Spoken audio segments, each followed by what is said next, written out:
بسم الله الرحمن الرحيم نحمده ونصلي على رسوله الكريم أما بعد باب السواك من الفطرة chapitre dans lequel nous voyons que le saint prophète sallallahu alayhi wa sallam a qualifié le miswak, le fait de se brosser les dents et surtout se brosser les dents avec un morceau de bois fait partie de la fitrat. Dans ce chapitre, nous allons voir l'importance du miswak. Le but de notre auteur, Imam Abu Dawud, c'est de nous montrer, de mettre l'emphase sur l'importance du miswak dans l'islam. Et aussi, il veut nous montrer que le miswak, c'est une sunna du saint prophète sallallahu alayhi wa sallam. Le miswak n'est pas farad, il n'est pas wajib, mais c'est une sunna du saint prophète sallallahu alayhi wa sallam. Alors, nous allons voir dans le premier hadith où le prophète sallallahu alayhi wa sallam va parler de la fitrat. C'est quoi la fitrat? C'est différentes interprétations qui ont été données par les commentateurs de hadith. La première interprétation, c'est que fitrat signifie la religion. Et nous allons voir dans le texte, le saint prophète sallallahu alayhi wa sallam va dire en ce sens que 10 actions font partie de la fitrat. Alors, qu'est-ce que ça veut dire 10 actions font partie de la fitrat? Si nous interprétons le mot fitrat par la religion, alors 10 actions sont importantes et font partie intégrante de la religion. Même si cela n'est pas obligatoire, cela n'est pas wajib, cela est sunna pour certains points, toujours est-il que c'est un enseignement que l'islam a donné. Et le musulman se doit de respecter cet enseignement. Dans le Coran, Allah subhanahu wa ta'ala lui-même, il emploie le mot fitrat par, il définit le terme religion par le mot fitrat. Il dit fitratallahi allati fatara an-nas 'alayha. C'est la religion d'Allah subhanahu wa ta'ala sur lesquelles il a placé les gens. Ici dans le Coran, le mot fitrat signifie la religion. Et Imam Abu Hanifa, rahmatullah alayhi, notre imam, il est lui aussi de cet avis. Il dit que le miswak, c'est une action qui n'est pas simplement une sunna du saint prophète sallallahu alayhi wa sallam, mais c'est une sunna de la religion de l'islam. C'est un signe de l'islam. C'est un point qui différencie le musulman du non-musulman. Une deuxième définition qui est donnée, le fitrat signifie le fitraté salima, ou bien le taba'i salim. C'est-à-dire c'est quelqu'un qui a, on dit qu'il y a un fitraté salima, c'est quelqu'un qui a un caractère sain. Sa nature est inaltérée.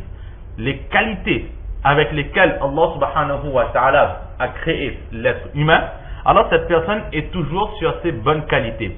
C'est son caractère, sa nature n'a pas été altérée par la tentation des péchés, ou n'a pas été altérée par les mauvais caractères, etc.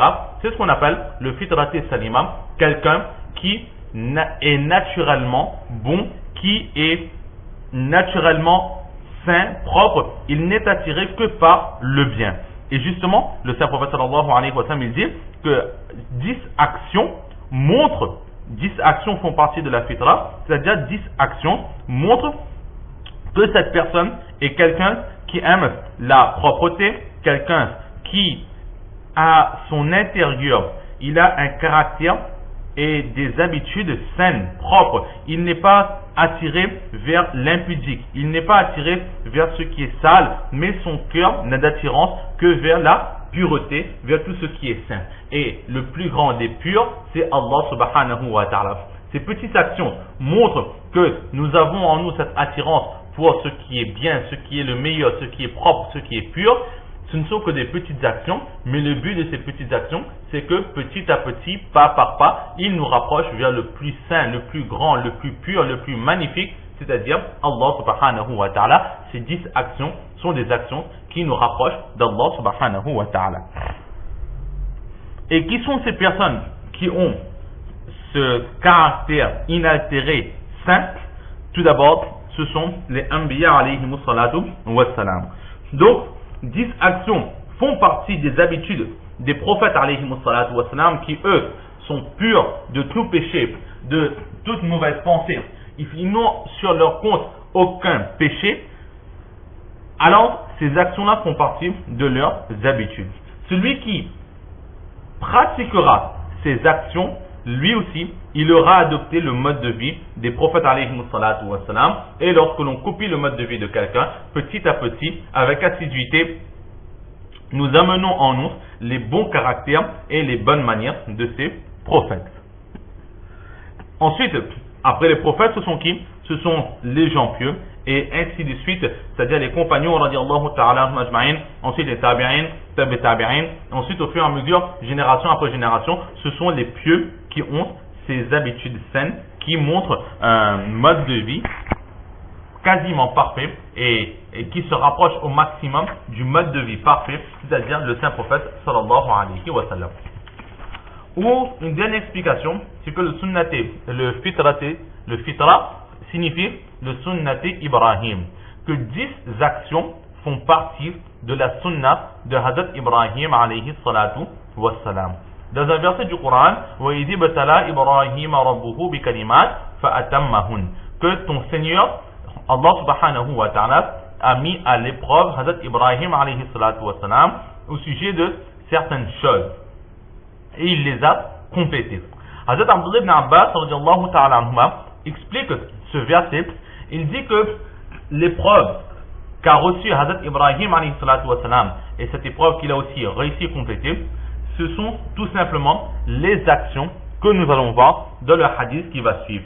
Et il faut savoir que c'est, selon Hazrat Abdullah ibn Abbas radiyallahu ta'ala anhuma, les actions que nous allons voir dans ce hadith, ce sont des actions qui ont été ordonnées à Hazrat Ibrahim alayhi salatu wassalam avant sa prophétie. Et ce n'est que lorsqu'il a complété toutes ces actions, lorsqu'il a été assidu dans toutes ces actions et qu'il a atteint un certain degré, il a eu une certaine assiduité et il a adopté cela dans sa vie quotidienne, ce n'est qu'à ce moment qu'Allah subhanahu wa ta'ala va donner la prophétie à Hazrat Ibrahim alayhi salatu wassalam. Donc c'est pour nous montrer vraiment l'importance des actions qui vont être mentionnées dans ce hadith. Et aussi enfin, avant de débuter, le hadith que nous allons voir, dedans le prophète sallallahu alayhi wa sallam, il mentionne 10 actions qui font partie donc de la fitra, que nous venons d'expliquer ce que cela signifie. Mais cela ne veut pas dire qu'il n'y a que 10 actions qui font partie de ces qualités, de ces qualités des prophètes alayhi salatu wa salam, où il n'y a pas que ces 10 actions qui font partie des actions qui sont appréciées dans l'islam. Mais en fait, selon la personne, selon l'interlocuteur, selon le moment, selon la situation, le prophète sallallahu alayhi wa sallam, il a à chaque fois mentionné un certain nombre. De temps en temps, quelqu'un, il avait énormément de bonnes qualités, mais il lui manquait quelques qualités, 5, 10, 15. Alors il va mentionner toutes ces qualités et il va dire que donc il y a 15 choses. Mais si on réunit tous les récits qui parlent de la fitra, alors selon certains commentateurs, il y a plus ou moins 30 actions que le prophète sallallahu alayhi wa sallam a mentionnées comme faisant partie de la fitra. Alors là, dans ce hadith que nous aurons, il n'y aura que 10 qui seront mentionnés, et Inch'Allah, au fur et à mesure que nous allons avancer dans ce livre et dans d'autres recueils, alors nous pourrons éventuellement trouver d'autres actions. Le hadith, il est le suivant. وبه قال حدثنا يحيى بن معين قال حدثنا وكيع عن زكريا بن أبي زائدة عن مصعب بن شيبة عن طلق بن حبيب عن ابن الزبير عن عائشة رضي الله تعالى عنها وعنهم أجمعين قالت قال رسول الله صلى الله تعالى عليه وعلى آله وسلم 10 من الفطرة قص الشارب وإعفاء اللحية والسواك والاستنشاق بالماء وقص الأظفار وغسل البراجم ونطف الإبل وحلق العانة وانتقاص الماء يعني الاستنجاء بالماء قال زكريا قال مصعب ونسيت العاشرة إلا أن تكون المضمضة. Donc, Imam Abu Daoud rahmatullah alayhi nous rapporte de son professeur Yahya, fils de Mu'in, qui rapporte de Waqi'a, qui rapporte de Zakaria, fils de Abi Zaïda, qui rapporte de Mus'ab, fils de Sheba, qui rapporte de Talaq, fils de Habib, qui rapporte de Ibn Zubayr, qui rapporte de Hazrat Aïcha, radiallahu ta'ala anha wa anhu ajma'in, qui dit que le prophète sallallahu alayhi wa sallam a dit 10 actions font partie de la fitrat. Donc nous avons déjà vu ce que signifie la fitra. Maintenant voyons les 10 actions que le prophète sallallahu alayhi wa sallam a louées. La première chose c'est quoi? Qassu sharib, se tailler la moustache. La seconde chose, wa i'fa'ul lihya, se laisser pousser sa barbe. Wa siwak, faire le miswak. Et ce hadith a été mentionné parce qu'il y a cette partie-là qui nous intéresse. Le miswak fait partie de la fitra. Wal istinshaqu bil ma, se rincer le nez à fond avec de l'eau. Wa qassul asfar, se tailler les ongles. Wa ghaslul barajim, rincer les articulations du corps où s'entassent, s'accumulent les impuretés.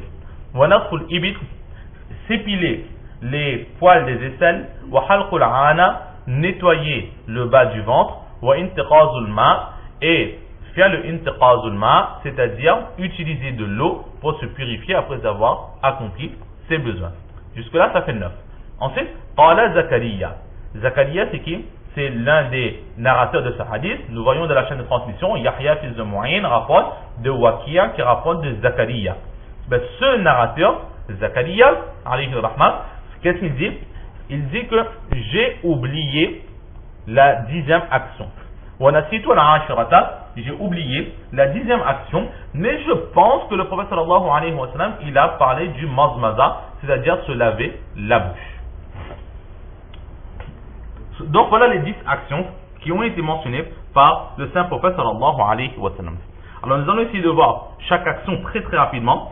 Toutes ces actions normalement nous les avons déjà vues dans le Shama'il et Kubra, dans les autres cours, dans la sunna du saint prophète sallallahu alayhi wa sallam. Donc on va faire simplement un petit rappel, et si quelqu'un veut des explications un peu plus amples, alors il sera libre de faire la demande, et ensuite selon la demande qui sera faite, Inch'Allah de nouveau ces sunnas seront expliquées. Alors la première chose c'est quoi? C'est qassu sharib.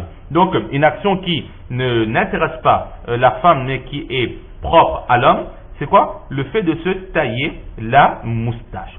Maintenant comment se tailler la moustache? Là il y a énormément de divergences entre les savants, entre les aïmmas. Le problème c'est quoi? C'est que 3 mots ont été utilisés pour mentionner le fait de se tailler la moustache. Le premier c'est ce que nous avons de ce hadith, le mot qassu sharib. Qas signifie couper, tailler. Ensuite il y a le mot irfa qui veut dire tailler très court. Et enfin il y a le mot halaq qui est utilisé pour la moustache qui veut dire se raser. Alors là certaines personnes ont dit que il faut tailler la moustache et se raser la moustache chez bidat. D'autres ils ont dit que tailler la moustache chez bidat il faut absolument se raser. Certains ont dit que non c'est pas le fait de tailler qu'il faut, ce n'est pas raser non plus, mais il faut tailler très court. Donc énormément de divergences. Maintenant l'enseignement qu'il faut absolument avoir c'est quoi? C'est que pour les hommes au niveau de la lèvre supérieure, juste au-dessus de la lèvre supérieure, il y a une ligne blanche, une ligne qui se remarque, qui est assez blanche. Ça délimite la fin de la peau, donc là où pousse sa moustache, et le début des lèvres du haut. Alors lorsqu'une personne a sa moustache, il ne faut absolument pas que les poils de sa moustache dépassent cette ligne blanche. Il peut faire ce qu'il veut, il peut tailler, il peut raser, mais pourvu que cette ligne ne soit pas dépassée. Si cette ligne est dépassée, alors cette personne sera fautive, elle aura commis une faute et elle n'aura pas respecté cette action. Pourquoi est-ce que cette ligne ne doit pas être dépassée? Là nous voyons selon l'enseignement de notre cher professeur 2 sagesses qui reviennent immédiatement à l'esprit. La première sagesse c'est quoi? C'est que la moustache lorsqu'elle pousse, donc si ça dépasse cette ligne blanche, ça veut dire que quand même la moustache est suffisamment épaisse. Et la moustache, la chevelure, les poils, c'est exactement comme une moquette. Ça absorbe ça retient très très facilement les microbes, les poussières et